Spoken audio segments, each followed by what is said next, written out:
ഒരു പറച്ചിലുണ്ട്. അതായതെന്ന് പറഞ്ഞാൽ every one is different, people can change even if you are expandable.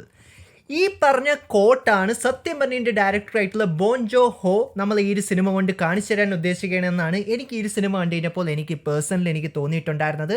കാരണം എന്ന് പറഞ്ഞാൽ ഇത്രയും വലിയൊരു സ്ട്രഗിൾസ് അത് നമ്മളൊരു സൈഫൈ അറ്റ്മോസ്ഫിയറിൽ നമ്മളെ കാണിച്ചു കഴിഞ്ഞാൽ നമുക്ക് മനസ്സിലാക്കാൻ പറ്റും. അതായത് ഓരോ ക്യാരക്ടേഴ്സും സെയിം പേഴ്സൺ തന്നെയാണെങ്കിലും ഈവൻ നമുക്കറിയാം ആ ഒരു ക്യാരക്ടർ ഒരു എക്സ്പാൻഡബിൾ ആയിട്ടുള്ളൊരു ക്യാരക്ടർ തന്നെയാണെന്നുള്ളത്.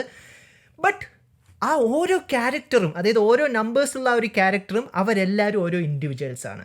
സോ എല്ലാ കുട്ടികൾക്കും വെക്സ് എൻ്റർടൈൻമെൻറ്റിലേക്ക് ഒരിക്കൽ കൂടി സ്വാഗതം. ഞാൻ നിങ്ങളുടെ സ്വന്തം ഹരികൃഷ്ണൻ. ഇന്ന് നമ്മളിവിടെ റിവ്യൂ ചെയ്യണം റോബർട്ട് പാറ്റിസൻ്റെ ഏറ്റവും പുതിയ സിനിമയായിട്ടുള്ള മിക്കി 70. സോ സമ്മറി ആയിട്ട് നമ്മൾ ഈ ഒരു സിനിമയുടെ കഥയിലേക്ക് നോക്കിയാൽ നമുക്ക് കാണാൻ കഴിഞ്ഞിട്ടുള്ളത് ഇതൊരു സൈഫൈ ഡാർക്ക് കോമഡി ആയിട്ടുള്ളൊരു സിനിമ തന്നെയാണ്.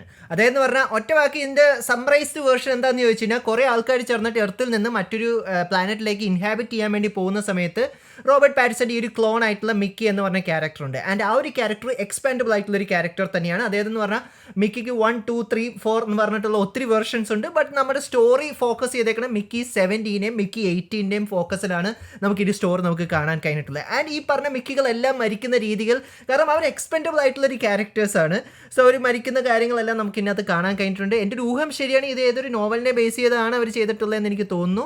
സോ ഓവറോൾ ഇതാണ്, അതായത് ഈ ഒരു സൈഫൈ പടത്തിൻ്റെ ആ ഒരു കോർ സമ്മറി ആയിട്ടുള്ള അതിൻ്റെ സ്റ്റോറിയിലേക്ക് നോക്കുകയാണെങ്കിൽ നമുക്ക് കാണാൻ കഴിഞ്ഞിട്ടുള്ളത് തന്നെ. ഇനി ഈ സിനിമയുടെ ഡയറക്ടർ ആയിട്ടുള്ള ബോൺ ജോ ഹോനെ കുറിച്ചാണ് നമുക്ക് സംസാരിക്കാം. പൊതുവേ നമ്മൾ പലരും ഈ ഒരു ഡയറക്ടറിനെ കേട്ടിട്ടുണ്ടായിരുന്നത് നമ്മുടെ പാരസൈറ്റ് എന്ന് പറഞ്ഞിട്ടുള്ള ആ ഒരു ഓസ്കർ വിൻ ചെയ്ത സിനിമ മുതൽ തന്നെ ആയിരിക്കും എന്നാണ് എനിക്ക് പേഴ്സണലി എനിക്ക് തോന്നിയിട്ടുള്ളത്. കാരണം ഞാനും ആ ഒരു ഡയറക്ടറിനെ കുറിച്ച് അറിഞ്ഞത് പാരസൈറ്റ് സിനിമ മുതൽ തന്നെയാണ്.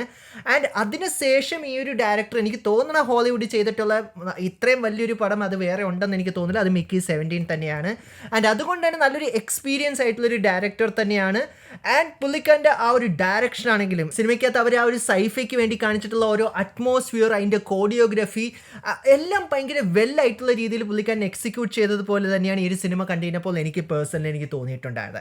പിന്നെ എടുത്ത് പറയേണ്ടത് the one and only man Robert പാറ്റിസനെ കുറിച്ച് തന്നെയാണ്. എനിക്കറിയാം, ഞാൻ പലപ്പോഴും നമ്മുടെ പല വീഡിയോയിലും ഞാൻ നിങ്ങളോട് പറഞ്ഞിട്ടുണ്ട് എനിക്ക് ഈ ഒരു പുള്ളി എനിക്ക് ഇഷ്ടമല്ല, ഞാൻ ടുലൈറ്റ് മുതൽ വെറുത്തതാണെന്ന്. പക്ഷെ അത് സത്യം പറഞ്ഞ റോബർട്ട് പാറ്റിസൺ പുള്ളിക്കാരൻ അത് ചേഞ്ച് ചെയ്തിട്ടുണ്ടായിരുന്നു ബാറ്റ്മാൻ സിനിമ ഇറക്കിയപ്പോൾ തന്നെ. കാരണം ഞാൻ ഏറ്റവും കൂടുതൽ ഞാനിങ്ങനെ ആലോചിച്ചു, എൻ്റെ ഏറ്റവും ഫേവറേറ്റ് ക്യാരക്ടറിനെ തന്നെ ഈ ഒരു എനിക്ക് ഒട്ടും ഇഷ്ടപ്പെടാത്തൊരു ആക്ടറിന് കൊണ്ടേ കൊടുത്തല്ലോ എന്ന് തന്നെ ഞാൻ വിചാരിച്ചു പോയി. പക്ഷേ ആ ഒരു സിനിമയാണ് എൻ്റെ ആ ഒരു പെർസെപ്ഷൻ തന്നെ മാറ്റിമറിച്ചിട്ടുണ്ടായിരുന്നത്. അത് തന്നെയാണ് മിക്കി 70 നമുക്ക് കാണാൻ കഴിഞ്ഞേക്കുന്നത്. കാരണം റോബർട്ട് പാറ്റിസന് ട്വിലൈറ്റിലെ എഡ്വേർഡ് കുലൻ അല്ലാതെ വേറെയും പല റോളുകൾ പുള്ളിക്കാരന് കിടിലനായിട്ട് ചെയ്യാൻ സാധിക്കും എന്നുള്ളൊരു കാര്യം നമുക്ക് ഈ ഒരു സിനിമ കാണുമ്പോഴും നമുക്ക് മനസ്സിലാക്കാൻ കഴിയുന്നുണ്ട്. കാരണം മിക്കി 70 ആണെങ്കിലും 18 ആണെങ്കിലും ബാക്കിയുള്ള വെർഷൻസിലേക്ക് നമ്മൾ നോക്കുവാണെങ്കിലും ഇത്രയും കോംപ്ലക്സ് ആയിട്ടുള്ളൊരു ക്യാരക്ടർ അത് സമ്മതിച്ച് കൊടുക്കേണ്ടത് തന്നെയാണ്. ആൻഡ് റോബർട്ട് പാറ്റിസൺ അത് ഭയങ്കര പൊളിയായിട്ട് തന്നെ നമുക്കിതിനകത്ത് ചെയ്ത് തന്നിട്ടുണ്ട്. ആൻഡ് നമുക്ക് പലപ്പോഴും നമുക്ക് തോന്നിപ്പോവും, അതായത് നമുക്കറിയാം ഇതൊരു പല ക്ലോണിങ് വെർഷൻസ് ആണ് ഈ ഒരു മിക്കി എന്ന് പറഞ്ഞ ക്യാരക്ടറിൻ്റെ എന്നാലും നമുക്കറിയാം അത് ഓരോരുത്തരും ഓരോ ഇൻഡിവിജ്വൽ പേഴ്സൺസ് ആണ്, അവർക്ക് ഇൻഡിവിജ്വൽ ആയിട്ടുള്ള എന്താ പറയുക ആട്രിബ്യൂട്ട്സ് ഉണ്ട്, ക്യാരക്ടേഴ്സ് ഉണ്ട് എന്നുള്ള കാര്യങ്ങളെല്ലാം നമുക്ക് മനസ്സിലാക്കാൻ കഴിഞ്ഞിട്ടുണ്ട്. എല്ലാവരും ഒരാളും ഒരേപോലെയല്ല, എല്ലാവരും വ്യത്യസ്തരാണ്. ആൻഡ് അത് ഈ ഒരു സിനിമയുടെ ജോൺറയിൽ അവർ നല്ല രീതിയിൽ തന്നെ കാണിച്ചു തരാൻ ശ്രമിച്ചിട്ടുണ്ട്. ആൻഡ് ആസ് ഒരു ആക്ടർ റോബർട്ട് പാറ്റിസൺ പൊളിച്ചടുക്കിയിട്ടുണ്ട്. സോ റോബർട്ട് പാറ്റിസന്റെ കൂടെ തന്നെ നമുക്ക് ബാക്കിയുള്ള കാസ്റ്റിനകത്ത് മാർക്ക് റഫലോയോ എല്ലാം നമുക്ക് കാണാൻ കഴിഞ്ഞിട്ടുണ്ട്. പുള്ളിക്കാരൻ്റെ ക്യാരക്ടേഴ്സിനെയും വളരെ കിടിലനായിട്ട് തന്നെ ചെയ്തിട്ടുണ്ട്. ആൻഡ് ഓവറോൾ ഞാൻ ഈ ഒരു സിനിമയെക്കുറിച്ച് പറയുകയാണെങ്കിൽ ആ ഒരു സൈഫൈ ജോൺറ, ഈ ഒരു ഐസ് പ്ലാനറ്റ് അവർ കാണിക്കുമ്പോൾ അതിനകത്തുള്ള VFX ആണെങ്കിലും CGI ആണെങ്കിലും ഇതെല്ലാം അവർക്ക് സൂപ്പറായിട്ട് തന്നെ ചെയ്യാൻ കഴിഞ്ഞിട്ടുണ്ട്. ആൻഡ് സ്റ്റോറി ടെല്ലിംഗ് നല്ല രീതിയിൽ തന്നെ എൻഗേജിംഗ് ആയിട്ട് എനിക്ക് പേഴ്സണലി എനിക്ക് തോന്നിയിട്ടുണ്ടായിരുന്നു. അത് ഞാൻ നേരത്തെ പറഞ്ഞു, എനിക്ക് തോന്നുന്നത് ഇത് ഏതൊരു നോവലിന് ഇൻസ്പയർഡ് ആയിട്ടാണെന്ന് എനിക്ക് തോന്നുന്നു. ആ ഒരു നോവലിനെ വെച്ച് നോക്കുവാണെങ്കിൽ അവരതിൻ്റെ ഒരു മിനിയേച്ചർ വെർഷനാണ് നമ്മളെ കാണിച്ചു തന്നേക്കണമെന്ന് എനിക്ക് തോന്നുന്നു. കാരണം എന്ന് പറഞ്ഞാൽ ഈ പറഞ്ഞ ബാക്കിയുള്ള മിക്കിയുടെ വേർഷൻസ് ഒക്കെ മരിക്കുന്നത് ജസ്റ്റ് എന്താ പറയുക ഒരു സ്ലൈഡ് ഷോ എന്നുള്ള രീതിയിലാണ് അവർ പെട്ടെന്ന് ചെറിയൊരു സീക്വൻസ് എന്നുള്ള രീതിയിൽ നമ്മളെ കാണിച്ചു തന്നേക്കണേ.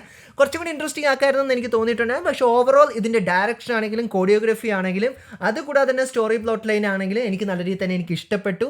ആൻഡ് അത് ഞാൻ പറഞ്ഞു ഒരു സൈഫൈ ആണെങ്കിൽ തന്നെ കുറച്ചും കൂടി ഒരു ഡാർക്ക് കോമഡി എന്നുള്ള രീതിയിൽ കൂടി അവർ നമ്മളെ കാണിച്ചു തരാനും ശ്രമിച്ചിട്ടുണ്ട്.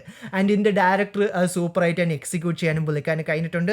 സോ ഞാൻ ഇത്രയാണ് നിങ്ങളോട് പറയുന്നത്. നിങ്ങൾക്ക് നിങ്ങൾക്ക് സൈഫൈ ജോണർ നിങ്ങൾക്ക് ഇഷ്ടപ്പെടുന്ന ഒരു വ്യക്തിയാണെങ്കിൽ നിങ്ങൾക്ക് കുറച്ചും കൂടി ഒരു ലൈറ്റ് ഹാർട്ടഡ് ആയിട്ടുള്ളൊരു സൈഫൈ ഫിലിം നിങ്ങൾക്ക് കാണാം, നല്ല വിഷ്വൽസും എല്ലാം ഉള്ളത് എന്നുള്ള രീതിയിൽ ഞാൻ പറയുകയാണെങ്കിൽ നിങ്ങൾക്ക് എന്താണെങ്കിലും തീർച്ചയായിട്ടും തിയേറ്ററിൽ പോയി ഒരു സിനിമ ചെക്കൗട്ട് ചെയ്യേണ്ടതാണെന്ന് തന്നെ ഞാൻ പറയും. അതുകൊണ്ട് തന്നെ നമ്മുടെ ഈ ഒരു സിനിമയുടെ ഫൈനൽ റേറ്റിംഗ് എത്രയെന്ന് വെച്ചാൽ ഇറ്റ്സ് അബ്സല്യൂട്ട്ലി 7/10.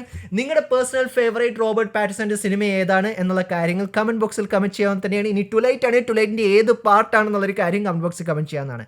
എന്നോട് ചോദിക്കേണ്ടത് ന്യൂ മൂൺ ആണ്, എന്നെ ഇത്രയും കൂടി വെറുപ്പിച്ചൊരു പടം വേറെ ഇല്ല. ഓക്കെ, സോ ഇത്രയും കാര്യങ്ങൾ തന്നെയാണ് മിക്കി